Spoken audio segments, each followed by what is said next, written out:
Eu ainda queria pegar carona no gancho do Ayrton Senna. Vá. Eu quero muito saber, ele era um belíssimo piloto em vários sentidos, profissionalíssimo e também brilhava muito na tempestade, na chuva. Então daqui a pouquinho eu quero entender quais são as tempestades que você está identificando, quais que estão no seu radar nesse momento que a gente está falando, tem um cenário complexo. Mas antes, pegando também gancho nesses últimos assuntos, nesses 18 anos, qual foi a corrida assim que você venceu de ponta a ponta, cabeça erguida, primeiraço, o maior trade da vida? E também qual foi a maior derrapada? Aquele trade que saiu pela culatra que você falou, rapaz. Cara, é muito trade, assim, mas acho que vou pegar os que foram virada de chave, assim, na vida, né? Bom, entrei no mercado financeiro em agosto de 2005 e junho, julho de 2006 já tinha um ano de mercado. Já estava me achando o operador, o trader, né? E naquela época a gente autônomo meio que fazia gestão, análise, consultor, psicólogo, era meio que tudo. Não tinha um Chinese Wall igual é hoje, né? E nem fiscalização. Eu fui um dos primeiros também a passar na prova de agente autônomo quando surgiu, porque eu lembro que era bem recente, né? E aí eu estava fazendo a gestão de um clube de investimento, o clube tinha 3 milhões de reais mais ou menos. E o clube tinha Vale, tinha Petro, Eletrobras, uma porrada de coisa. E todo bom universitário que entra lá, qual que é a primeira coisa que você aprende na faculdade de administração? Pô, tem que fazer um business plan, tal. Pô, montei meu business plan de análise dos ativos que eu gostaria que eram melhorzinhos, assim. Bom, vendi quase todas as posições do cara. Os Estados Unidos estava começando a subir taxa de juros. E uma vez que quando você vai lá e lê nos livros, né? Pô, os Estados Unidos subindo taxa de juros, uma situação parecida com o que a gente tem agora. Subindo taxa de juros, bolsas vão cair, vai ter uma volatilidade maior e tal, e vai acontecer um cenário bastante turbulento. Beleza. Então, comecei a vender índice no clubinho de investimento, que nunca tinha se alavancado na vida. A primeira vez a gente nunca esquece, hein? A primeira vez vendendo índice. E aí, comecei a estudar a Varig, que estava para entrar em falência, entrar em recuperação judicial, etc., mas que os ativos poderiam valer mais do que estavam listados em bolsa mesmo em recuperação, não em recuperação judicial ou falência, se ela conseguisse fazer uma reestruturação. Resultado da história. Comprei 50% do clubinho em Varig a 55 centavos. E vendi índice até a tampa. Comecei a vender a 41.500, 41.700, alguma coisa assim. E fui até 44 mil pontos vendendo, cara. Bom, resultado de 20 dias depois, o clubinho tava perdendo 30% do patrimônio. A Varig caiu de 55 para 49 e o índice não parava de subir aquele negócio. Eu falava assim, caraca, velho, puta pressão. E o cara me ligando, cara, a gente perdeu 30%. Eu falei, calma, vai dar certo. Aí saiu a decisão do Federal Reserve, o presidente era o Alan Greenspan, né? E aí ele subiu a taxa para 5,5%. E aí a bolsa caiu de 44 para 32 mil pontos reto em 30 dias. Eu tô aliviado por você ouvindo a história aqui agora. Você manteve, né? Você manteve. Mantive a posição. Aí, e eu zerei essa porra 37 mil pontos. Tomei um lucro proporcional ao calor que eu passei. Na Varig, surgiu um russo louco que falou que ia comprar... Pega um gráfico desse negócio, cara, que vocês vão falar, não é possível que o cara acertou o... Desculpa, pode falar palavrão? Pode. O cu da mosca. Cara, ela saiu de 55 centavos e foi para R$9. Mas eu vendi ela a 1,50. Você pegou o fundo, mas... Eu peguei, mas não sabia. Você fez 3 vezes. Enfim, aí pensa, o clubinho que tinha 3 milhões de reais passou a ter 10 milhões e 700 mil. Cara, eu me senti o pica da galáxia. E aí foi com base nisso que eu mudei para Sorocaba, porque esse cliente, ele era de Sorocaba, e era uma família bem tradicional da cidade, etc. O cara ficou mega feliz, falou, cara, você tem que vir para cá, montar um escritório aqui, fazer gestão, virar gestor e tal. E aí foi por conta disso que eu virei gestor e também por causa da merreca de dinheiro que ele me deu. Porque eu ganhei todo esse dinheirão pra ele e ele deu um parabéns e me deu 50 pau. Merecia muito mais. Porra, velho. Parabéns, ótimo trabalho. Aí eu peguei os 50 mil reais e montei o meu escritório lá em Sorocaba. E depois eu arrastei a minha irmã pra lá, né? Que ela tava na faculdade também, na Facamp em Campinas. E aí eu arrastei ela pra estar lá junto comigo. Então esse acho que foi um trade assim, não foi de ponta a ponta, mas acho que foi um de mudança de vida, né? Você largou na frente, aí foi ultrapassar, acho que não vai dar, manteve ali, virou. É igual o Kleber Machado, né? Hoje não, hoje sim. Hoje sim, hoje sim. Hoje acho que esse foi um trade assim de paulada, assim, de mudança de vida. Mas esse teve final feliz. Teve, assim, e o final triste? De trade, assim, que eu tomei uma pica homérica, assim, cara, não tive. Tive um que eu não sabia muito bem o que ia fazer depois, né? Que foi... a gente montou a nossa empresa, que é a controladora da Atom, né? Work Hard, Play Hard. E a história foi, a gente montou essa companhia depois que eu tinha vendido a minha gestora para uma empresa espanhola, que o cara me vendeu o sonho de ser sócio da rainha da Inglaterra, né? Pô, você vai ser sócio do Royal Bank of Scotland. Eu falei, caralho, velho, que da hora, vamos ser sócio desse negócio. Enfim, aí depois disso, a gente montou essa empresa, botou lá R$1 milhão e começou a tradar que nem uns malucos, que era o começo, o embrião da mesa proprietária.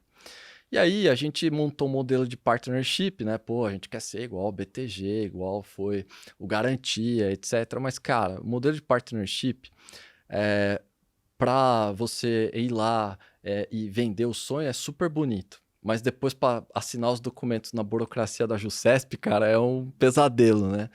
E aí a gente falou, pô, a gente tá nesse pesadelo e tal, numa ideia meio maluca. Vamos listar a empresa. Só que, enfim, a gente tentou a listagem da WHPH, Work Hard, Play Hard, acho que a bolsa olhou assim e falou, vai ser um Ike Batista aqui da vida, né? E aí a gente pegou e falou, cara, vamos procurar uma empresa que esteja listada na bolsa, uma casca, e vamos comprar esse negócio que, enfim, esteja vazio e tal. E aí a gente começou a comprar as ações da Inepar Telecom em bolsa. Cara, a gente não entendia nada de societário, nada como tomar o controle de uma companhia, e o controlador tinha 51% das ações. Vocês foram comprando para tentar ter o controle da empresa. Tipo uma ideia completamente imbecil. E um atalho para vocês entrarem na bolsa. Mas só que o ideal seria eu ligar pro controlador e falar, cara, se tem 50% das ações, me vende. Entendeu? Ao invés disso, a gente começou a comprar as ações em bolsa. A gente foi comprando e tal, atingiu lá os 5%, o cara ligou, e aí, por que você tá comprando? Porque a gente vai comprar o controle.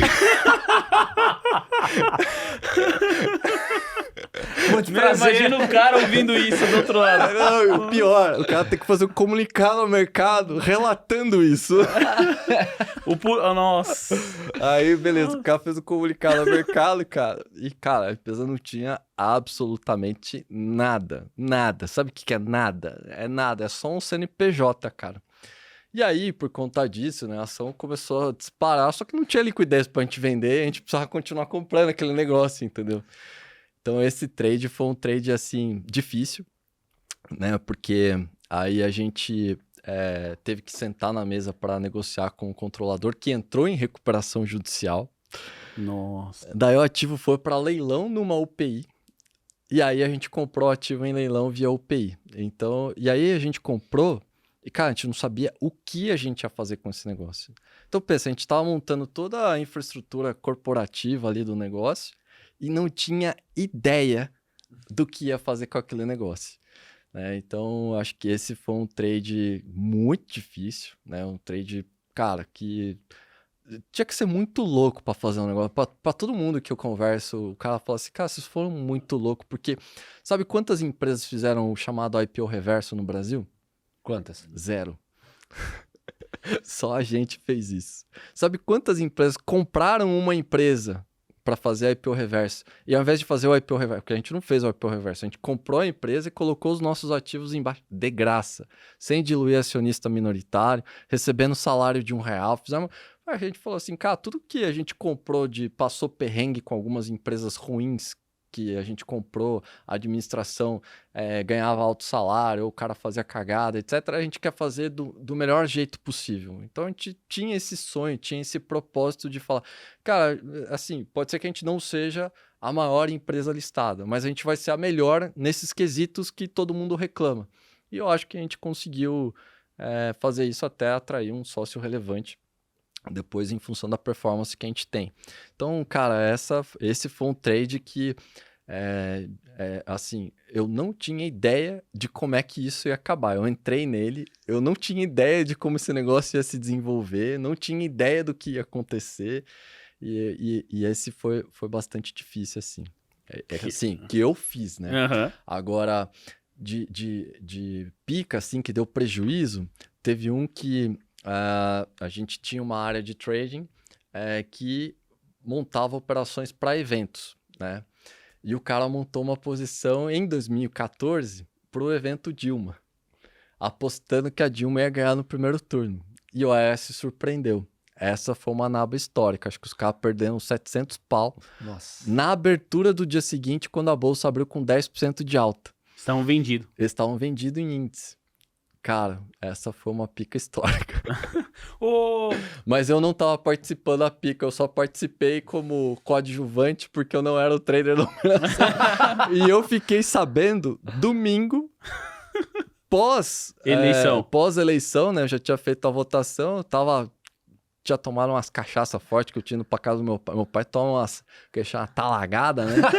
Toma umas cachaças lá com meu pai, 8 horas da noite, os caras me ligam, Kim, a gente precisa conversar. Cara, mas nesse aí você tava meio que no pit stop, ajudou ali quando o carro chegou, e depois só viu na pista o carro se perder. Não, eu que tive que zerar ainda, porque os caras não tiveram coragem. Os caras, e aí, o que a gente faz? Eu falei, porra, velho, você não sabe o que vai acontecer. Zera! O trade é seu, velho, eu vou ter que zerar o trade. Você vai ter que zerar, velho. Eu tive que zerar, os caras ficaram imóveis, cara. Assumiu a direção do carro na reta final. Eu falei, cara, a pica vai ser minha mesmo? Deixa comigo. Esse é o poder de delegar, né? Às vezes vai dar super certo, às vezes vai dar super errado, mas é normal, tem que experimentar. Ô Kim, quero aproveitar para falar um pouco sobre isso também, né? Como que funciona a estrutura hoje da Touché Asset e como você lida com essa questão dos erros também, porque evidentemente, igual você contou essa história aqui pra gente, que aliás é muito boa, né? A história em si, a pessoa tinha um racional estruturado, ela tinha um plano e ela tinha autonomia para fazer isso também, igual o que você falou, é a maravilha de você ter a capacidade de delegar e confiar nas pessoas que trabalham ao seu lado. Claro que a vida não é feita 100% de acertos, mas em erros como esses, assim, como que você costuma lidar com esse tipo de situação? Cara, eu acho que o mais importante, né, é você dar apoio para as pessoas quando elas erram, né, porque eu acho que ninguém faz as coisas pensando em errar. Então, acho que o importante é você entender, dar apoio e ver se aquela pessoa está disposta a escutar e entender por que ela errou. Agora, se ela não quer entender o porquê que ela errou, ela merece tomar umas paradas mesmo, né? Umas pauladas, né? Então, normalmente a gente conversa, né? Porque os traders têm total autonomia. A gente não fica falando, vai para tal lugar, faz tal posição, eu quero que você faça isso. Não, o cara tem autonomia para cada um montar o seu, porque no final, né? O resultado ele é individual. Então, e se você está contratando um cara para fazer aquilo, você não está contratando para que ele faça o que você quer que ele faça, né? Porque senão ninguém cresce, né? Então precisa ter essa discussão de ponto de vista. Pô, você tem alguma dúvida ou se ele quer argumentar alguma coisa, enfim, ele chega lá e troca ideia e vai ter uma direção ali de ponto de vista e com aquela informação, ele vai decidir se ele vai continuar com o plano dele ou se ele não vai continuar, se ele vai mudar, etc. Então, coisas ruins acontecem, né? E não adianta você culpar ninguém por isso. A culpa, no final, é sempre sua, né? Então, enfim, apesar da gente ter uma história que o pessoal olha, nossa, que legal, vocês tiveram bastante sucesso, mas foram cases muito difíceis, principalmente a compra do veículo listado e a montagem de uma mesa proprietária. Não existia mesa proprietária no Brasil. A gente fez o sistema de risco.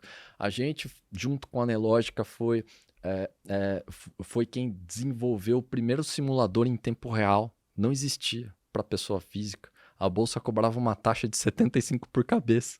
A gente falou, pô, Bolsa, não dá. Não, então, para pessoa física, em simulador, a gente vai isentar o Market Data. Então, junto com a Nelogica, né, a gente desenvolveu todos os sistemas que hoje tá por aí. Então, não existia gerenciamento de risco de prop. A gente fez esse negócio popular no Brasil. Então, só que, cara, a gente comeu o pão que o diabo amassou. Horas da manhã trabalhando, conversando, fazendo política, né? Conversando com bolsa, conversando com empresas privadas, trazendo ideias, e demora, e às vezes você desanima, etc. Então, quando as coisas dão errado, não é para desistir, né? É para você sentar, avaliar e seguir em frente. Que até lá tem muito chão ainda.